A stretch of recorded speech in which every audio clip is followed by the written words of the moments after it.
were carrying on like you were just drinking, you know, a lot of beer. Not that I've ever done that.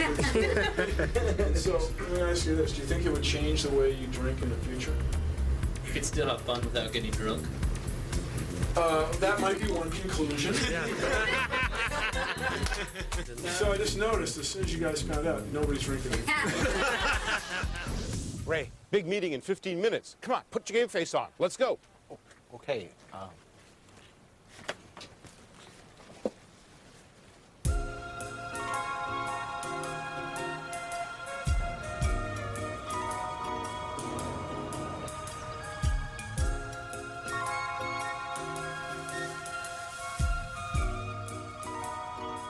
Hey, Ray, what's up? Oh, we got a big meeting in 15 minutes. I thought I'd have a quick smoke.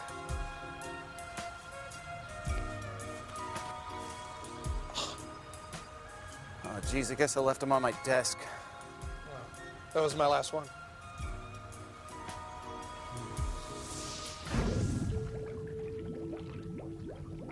So let's talk about cocaine. So you're using cocaine. You get going with crack. What does that look like when you start? Are you with friends? Are you by yourself?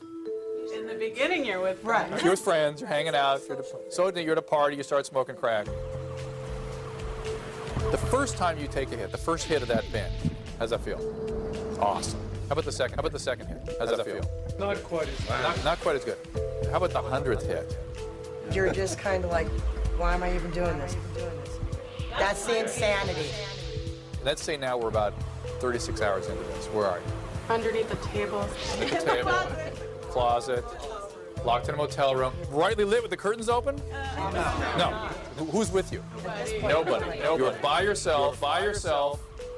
Who do you see outside? Everyone. The CIA. Police, CIA. Who else? FBI. Uniformed officers. You look out the window, where do you see them? The trees, the palm trees.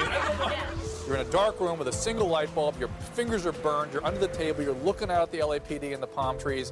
Why don't you stop smoking crack? You know, not only are you not going to get what you got that first hit, with each subsequent hit, you're going to feel crappier and crappier and crappier. So, you just stop, right?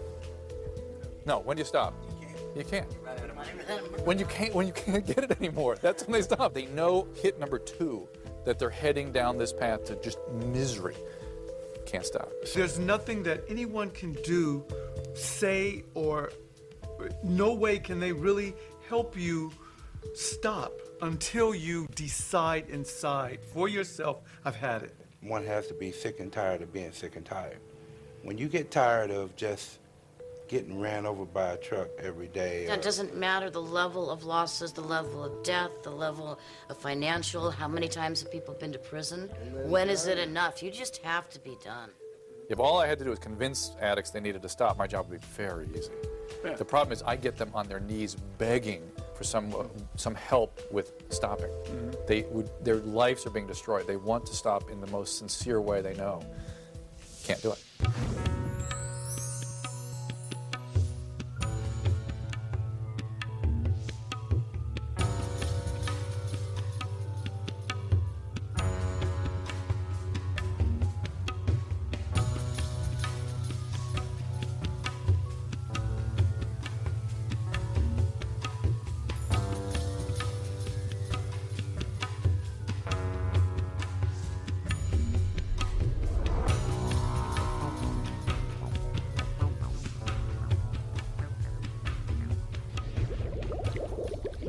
Addicts have a misconception that they can just get off the drug, just get through the withdrawal, then that's it.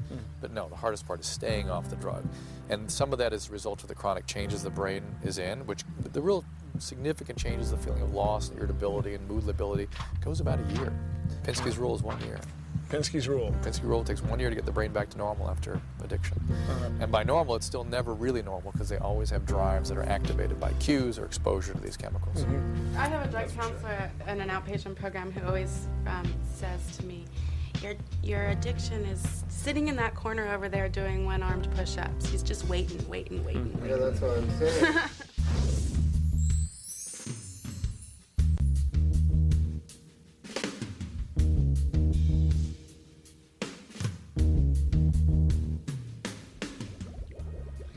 The costs of addiction are so high, and the substances that get you addicted are so common in nature, then how can these genes for addiction have persisted?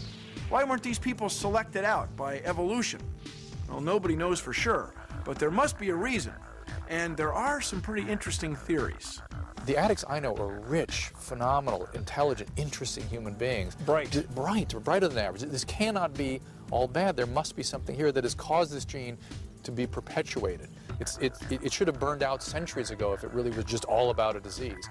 And then I saw the movie Braveheart, and I watched 10,000 guys go into battle. 3 guys survived. The 3 remaining were alcoholics. And I thought, of course, they are so activated by thrill that in these incredibly overwhelming situations for a normal person, they're somehow, time slows down, they're focused, they're into it. If you look at populations of humans that have withstood repeated military genocidal assaults, you find a refinement of the gene for alcoholism. Give me an example. Scottish, Irish, North American Indians, Central Europeans, populations that have just withstood incredible atrocities. So I started going back to my patient group. I give lectures every week, and I'd say, you know, guys, what would happen? 150 patients in the room. I'd say, what would happen if Attila the Hun and 1,000 hordes came over the hill here? What would you guys do? Almost to a person, they'd say, well, I'd pick something up and I'd run at them. I'm thinking, are you guys high right now? Are you using drugs today? You wouldn't run away, you'd run toward them. They'd run towards the action. I said, well, how about if a bomb blew up in the parking lot? Oh, I'd go over there and check it out. They go towards the action. And I guess in military circumstances, being able to go at the action and keep your wits about you makes you survive. And that's evolution. When you first start using drugs, there's a time when you have a choice. You really could quit if you wanted. It's a window of opportunity. But how long that window stays open depends on the person, the drug, and the circumstances. Because sooner or later, that window is going to close. And when it does, you no longer have a choice. Now you have a disease. We've covered a lot of ground, but it's just the tip of the iceberg. Check out eyesofnye.org for more cool science.